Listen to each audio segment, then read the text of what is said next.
So when you step onto most cruise ships, you feel like you've boarded a luxury hotel that just happens to float on the ocean. But when you step onto the Disney Treasure, you feel like you've stepped into a story. And it's not just any story. It's a story that I found really had precision, algorithms, even sent particles. It had projection systems and some of the most subtle psychological triggers I have ever seen outside of a neuroscience lab. For real, this is true. This isn't a ship per se. It's a controlled sensory experience that happens to be floating on LNG. So stay tuned to find out what LNG is and the science and technology behind my experience on the Disney Treasure.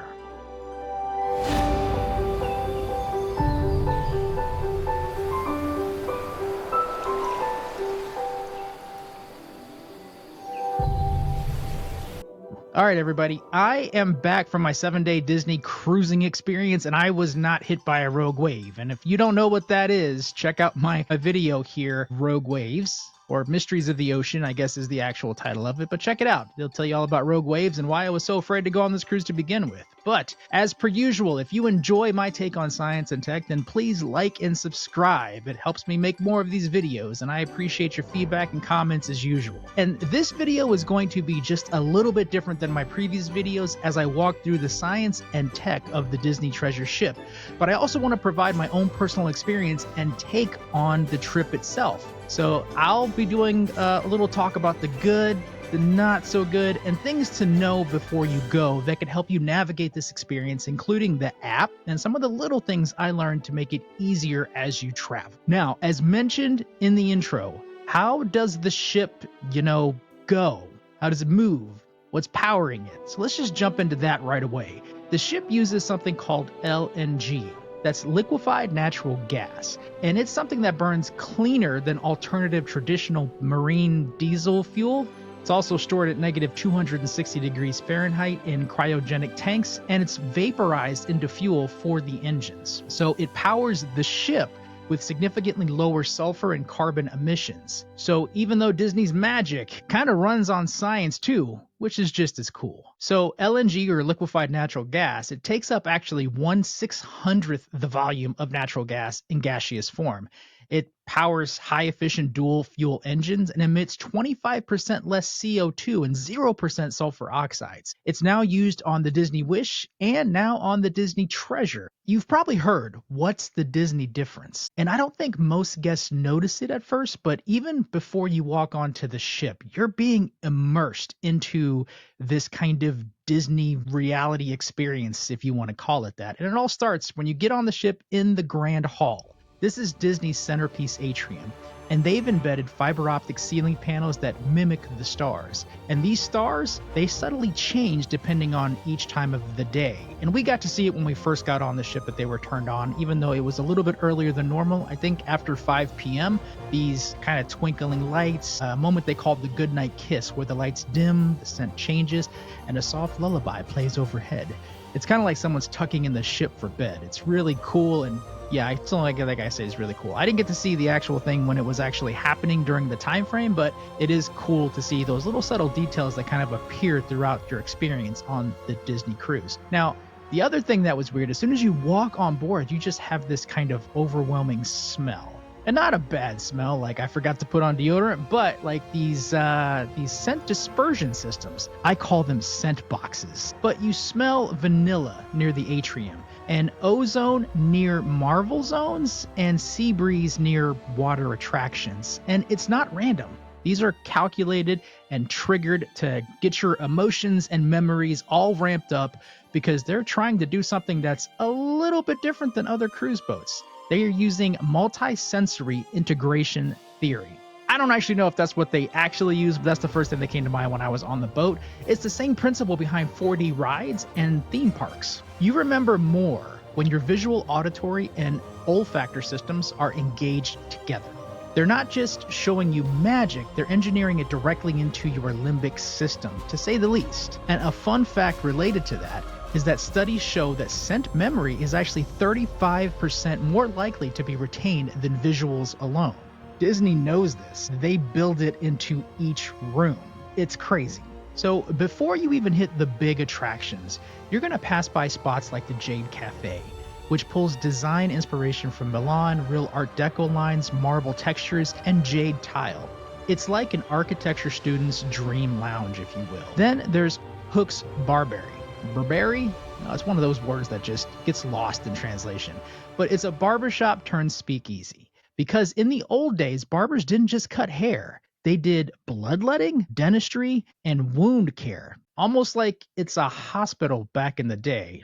I haven't been around that long, so I'll just have to take their word for it. But yeah, that's there's antique surgical gear lining the shelves. It's a reminder that Disney is not just whimsical. It's also kind of historical at times. It was really cool to see some of the things and learn something about history that I wasn't anticipating. So before I jumped on this cruise ship, one of the real questions that I was thinking about, so what's the difference between Disney? Why does Disney typically rank really high when it comes to family type experiences? This ship was a little bit different because number one, it's newer, and number two, it's much larger than the previous ships that I've been on. But what makes the Disney difference when it comes to their cruises?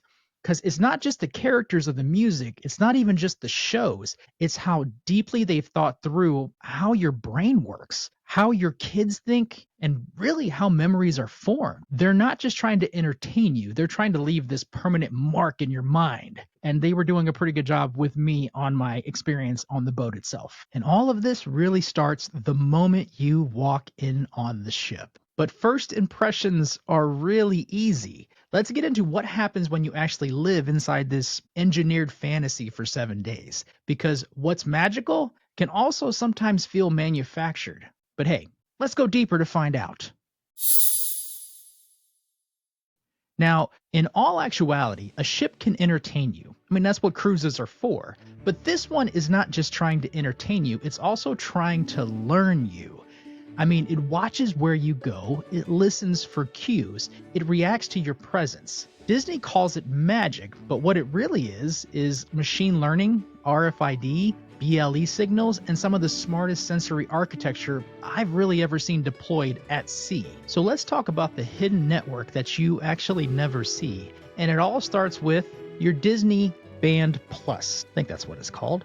But you can see mine here. This is actually an older version of it. I got this years ago at Disney, but it says Disney Dad. But this little thing is more than just a wristband. It's your room key, your wallet, your Quest token. It's like your magic wand, but in a watch form factor. It also uses a combo of RFID and Bluetooth low energy technology to trigger personalized experiences as you move around the ship. So think about it. You walk past a painting, it might wink at you. You approach a staircase mid-quest, and you'll hear the chimes before you even see the clue itself. So every scan point, every panel, every ping is part of a wider network of proximity-based storytelling, all routed through the ship's antennas and tracking logic. And honestly, it was really seamless. It was silent, and even crazier, it was, really intelligent. This is just one part of the technology that you have with you when you go on the ship. And obviously, in great Disney fashion, this cost extra.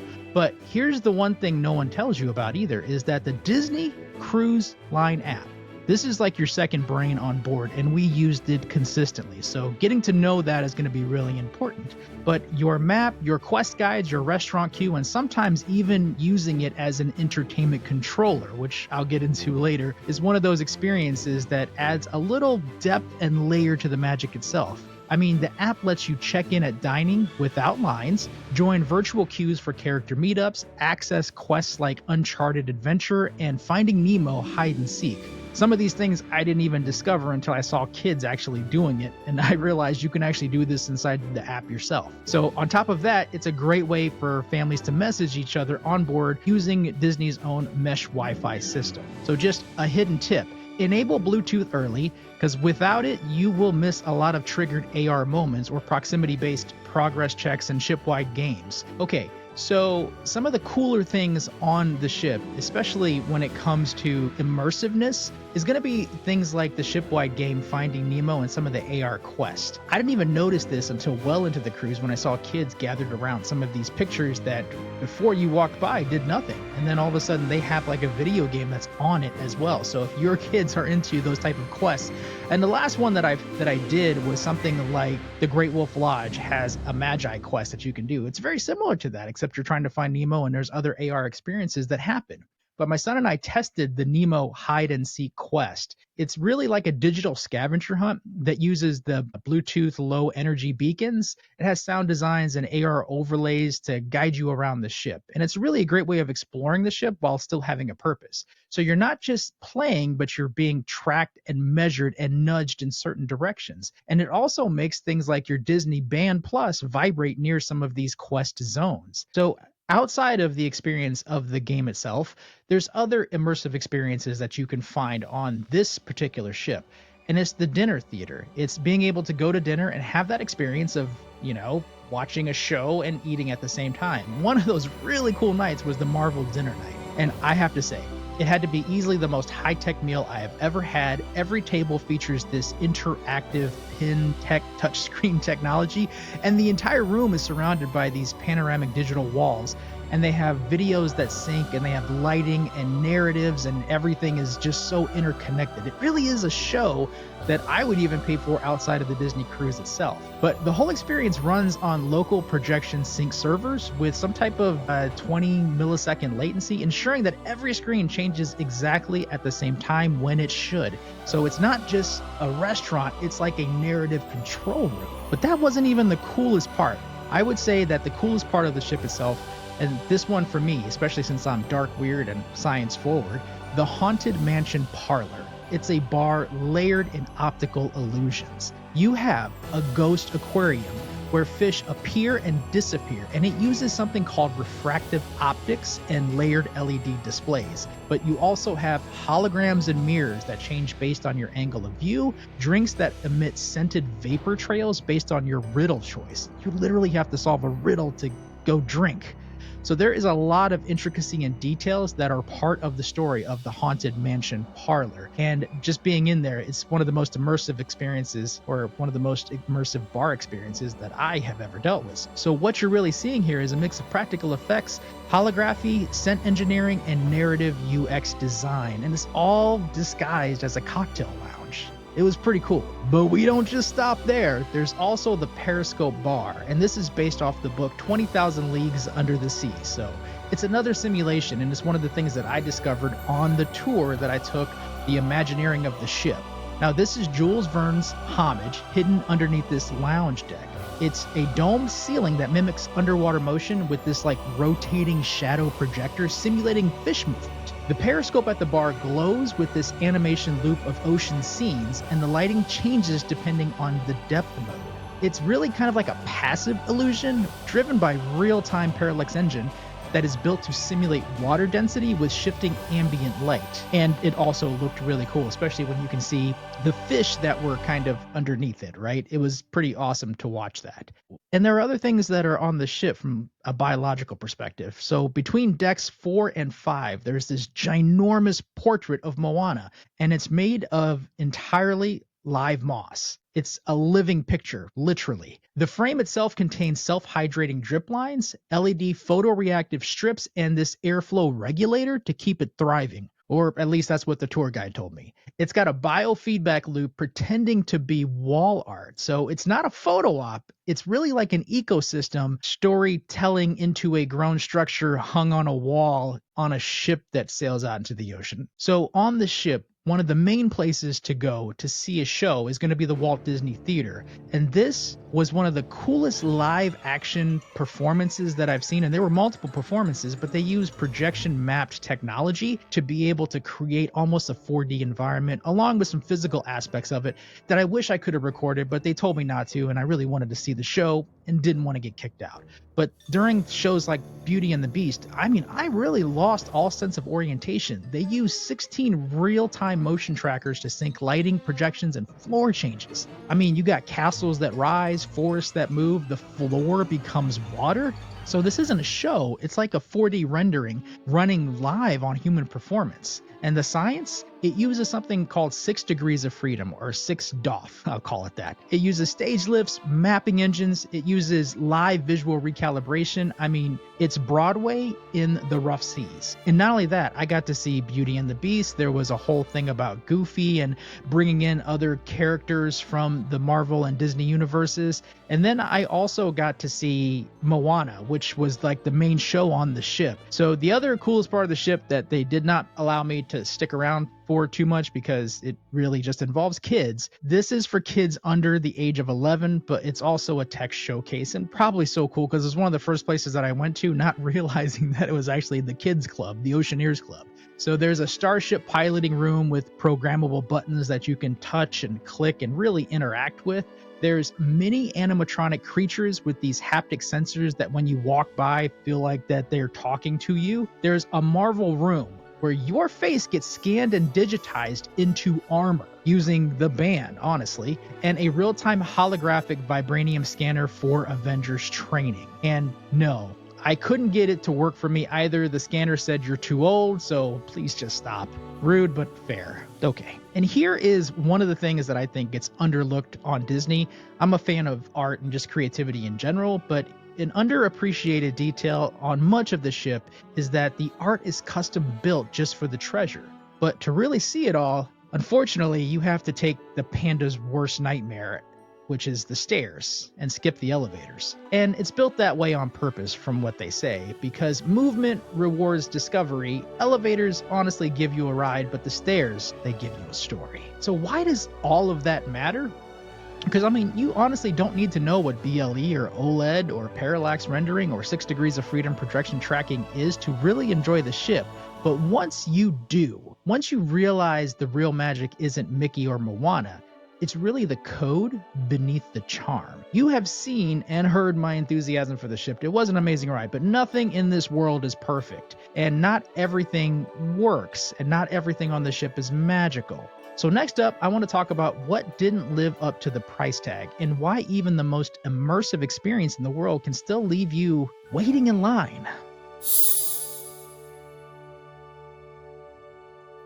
So the price of magic, crowds, cost, and really, who is this for? So I've been talking about the engineered wonder, living artwork, and a cruise ship that really feels like it was built by a team of scientists and animators in a room full of my favorite things, scent boxes. But now, let's talk about the part that's a little bit less magical. Let's talk about the cost, and not just in dollars, but in trade-offs. On the tour, they told me that the ship holds over 4,000 guests, and honestly, we were near or above capacity is what it felt like to me. But 4,000 guests, I mean, that really is a floating city with like a single small pool. I really want to paint this scene for you. You are on this ship, you are surrounded by hundreds of kids. It's 95 degrees outside, and the Aquamouse line is anywhere between 30 to 45 minutes long. The character meet and greets, they are booked or backed up, and you can tell where they are, not even by the characters themselves, but just by the lines that are, swarming around the corner. The shops on the first day were really cramped, and I think people were trying to just get in and see everything all at once, but with the amount of sea days that we've had, the shops seem to always be extremely busy. And the elevators obviously are delayed. I didn't take it, I was trying to be good, but the elevators were definitely backed up. And I can't stress this enough. This isn't a knock on the cast members, even on the cruise itself. They are very hardworking, but the design density versus demand, it definitely breaks the immersion a little bit. I really do wish that they would have just made the rooms a little bit bigger and expanded some of those locations like the Haunted Mansion Parlor. It just seemed too small for the amount of people that wanted to go see it. So what you get versus what you've paid for, right? This by far was the most expensive cruise I have ever been on in my life. And we're talking thousands in the plural for a family to attend something like this. And the only reason we did it was my wife's a huge Disney fan and it was our 20th anniversary. So it is what it is. But with that comes really high expectations. And one thing that I can say is the shows on the cruise were unforgettable. So you can check that. There was mind-blowing tech. You can check that. But I gotta be honest, the food was a little bit disappointing. Not every meal, I would definitely say it was hit or miss.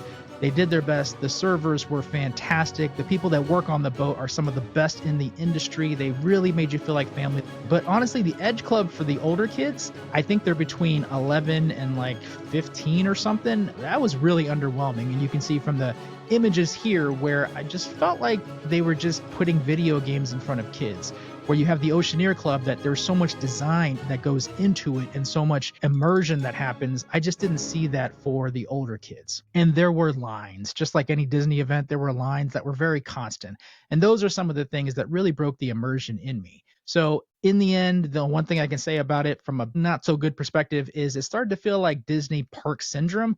You paid all this money to wait in line and fight for a table at a place you've already reserved. And honestly, I'm not sure who got the early tables, but we were eating at 8:15 at night and my son was falling asleep in his mashed potatoes. But it begs the question, who is this cruise actually for? And let's really be clear. Disney is about magic and Disney is about the kids. So to be clear, if you have kids under 11, this cruise will feel like a dream to them. I mean, the Oceaneer Club, as you can see from some of the video footage I took, are amazing. It's brilliant. The rooms are detailed, but could be more. I expected a little more out of the rooms, but still, my son was very happy with it and some of the paintings and everything inside it. And your kids honestly won't care that the steak is mid, man. They're only going to eat cheese pizza. My son ate it like every night. Between that and ice cream, I'm surprised his stomach just didn't implode. But if you're a teenager or a solo adult, unless you're a huge Disney fan, maybe a couple expecting a romantic retreat, which you're definitely on the wrong cruise, or even a parent with a preteen who's into coding and not characters, this ship may not be designed with basically you in mind. So take that into consideration if you're thinking about doing something like this. Here's the thing, Disney delivers the magic, but sometimes it delivers too much of it all at once in a very small space. But anyways, let's wrap this up. So here's my verdict mode for this, and it's what Disney gets right and what you should know, and is it worth it? So let's bring this in for docking, pun intended. After a week on the Disney Treasure, after the projections, the puppets, the food, the lines, the laughs, was it really worth it? All right, let's start with what Disney gets absolutely right. If you're looking for immersion, you won't find another cruise like this, I guarantee. Disney doesn't just show you the magic, they build it all around you. I mean, you got projection mapped walls, you got smart wristbands that sync with the shows themselves, you've got living artwork, you got a haunted bar with holographic sea captains, you got music that plays from the ship's horns like it's part of the Disney story, and every part of this, everything is a part of a larger design language. Even the scent in the air has a role in the script to create this higher level of immersion for you. So what I wish I knew before boarding the ship is that the ship is smart, but honestly, it's still a ship. You will hit capacity issues, especially during some of the more busy times like the times that we went. So there's going to be lines, there's going to be tight spaces. And I mean, yeah, it's a technical marvel, but it's still a floating box with 4,000 people trying to do the same three little things at once. The teen and preteen zones, in my opinion, were kind of weak, especially when you look at the Oceaneer Club. If your kid isn't under 11 or obsessed with Marvel, the Edge might not cut it. My son only visited a couple times because he just didn't find it very entertaining. It just kind of felt like they designed the ship and this was the afterthought, like, oh, we got these, teens and tweens that we have to do something with.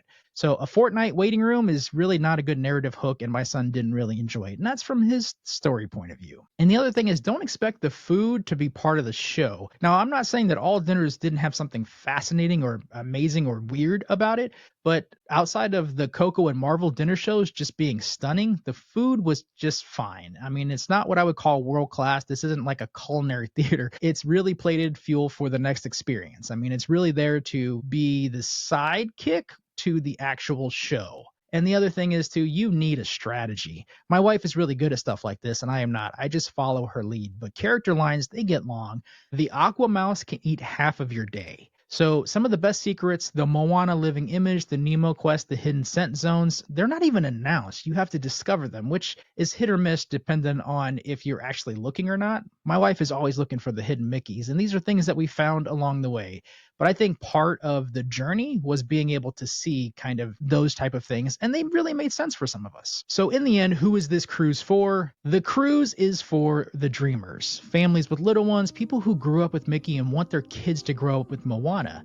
And if you're looking for spectacle, comfort, and controlled chaos wrapped in a legacy IP, then hey, Disney nails it. But if you're here for serenity, romance, cuisine, or exclusivity, this is not the cruise for you. I mean, not unless you're willing to pay for the concierge level or private excursions, which, let's be honest, puts this into resort pricing territory and not just a cruise. You're not paying for food, pools, or room size, definitely not any of those. But you're paying for engineering, you're paying for scent triggers, holograms, and choreographed nostalgia. You're paying for immersion at scale. And if that's what you want, then yeah, it's worth it. But if that's not your priority, you will feel the gap between expectation and what the experience actually is every time you open up your wallet. So my final thought is what Disney has done with the Treasure is honestly remarkable. It's a ship that watches, responds, adapts, it's data rich, it's got amazing narrative and smart vessel technology built right into it that can entertain you and your child, even if the adult in you needs a break. Would I do it again? Maybe, with my grandchildren.